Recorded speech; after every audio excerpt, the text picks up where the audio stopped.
Praise lord. దేవుని ఘనమైన నామమునకు మహిమ కలుగునుగాక. ప్రభు నామమున మీ అందరికీ హృదయపూర్వక వందనాలు. ఈ ఉదయకాలము దేవుని వాక్యాన్ని విందాం. యాకోబు రాసిన పత్రిక 5వ అధ్యాయము 13వ వచనము.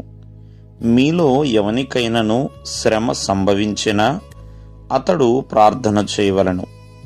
ఎవనికైనను సంతోషము కలిగినా అతడు కీర్తనలు పాడవలెను.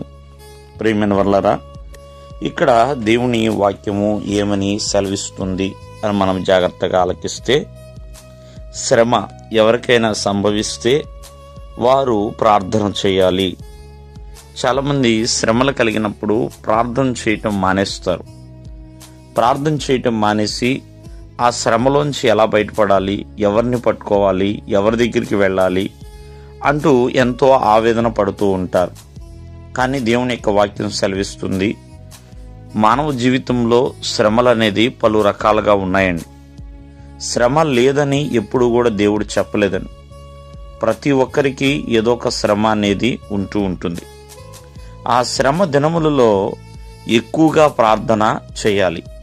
ఎందుకు ప్రార్థన చేయాలి అంటే, ఆ ప్రార్థన వలన దేవుడు ఆ శ్రమల నుంచి విడిపిస్తాడు. ఒకవేళ శ్రమలు కొద్ది కాలమైతే ఆ కాలంలో దేవుడు తోడుగా ఉంటాడు.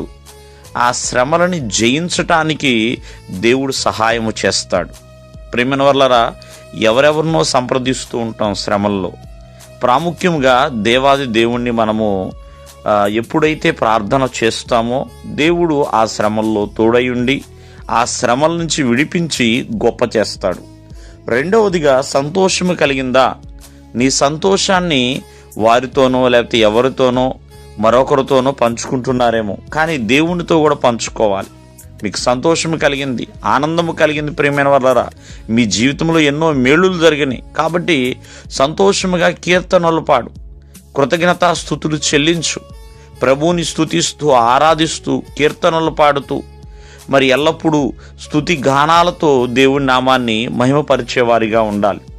శ్రమ, సంతోషం ఈ రెండు మానవ జీవితంలో ఖచ్చితంగా కలుగుతూ ఉంటాయి. కావున వీటి విషయంలో శ్రమ కలిగినప్పుడు ప్రార్థించు, సంతోషం కలిగినప్పుడు ప్రభువుని ఆరాధించు, అంటే కీర్తనలతో దేవుని నామాన్ని మహిమపరచు. ప్రియమైన వాళ్ళరా, చాలామంది సంతోషం కలిగి ఉన్నా దేవుని సన్నిధికి మానేసేవాళ్ళు ఉన్నారు, శ్రమ కలిగి ఉన్నా దేవుని సన్నిధికి మానేసేవాళ్ళు ఉన్నారు. అలా కాదండి. శ్రమల్లోనూ సంతోషముల్లో కూడా ఎల్లప్పుడూ కూడా ప్రభువుని మహిమపరిచేవారిగా ఉండాలి, ప్రభు సన్నిధిలో గడిపేవారిగా ఉండాలి. కావున ఈ ఉదయకాలం మందు మీ జీవితంలో శ్రమ ఉందేమో ప్రార్థించు. ఒకవేళ సంతోషాన్ని దేవుడు అనుగ్రహించాడా, ఎల్లప్పుడూ కీర్తనలు పాడుతూ ప్రభు నామాన్ని మహిమపరచు. దేవుడు మిమ్మను ఆశీర్వదించునుగాక. ఆమేన్.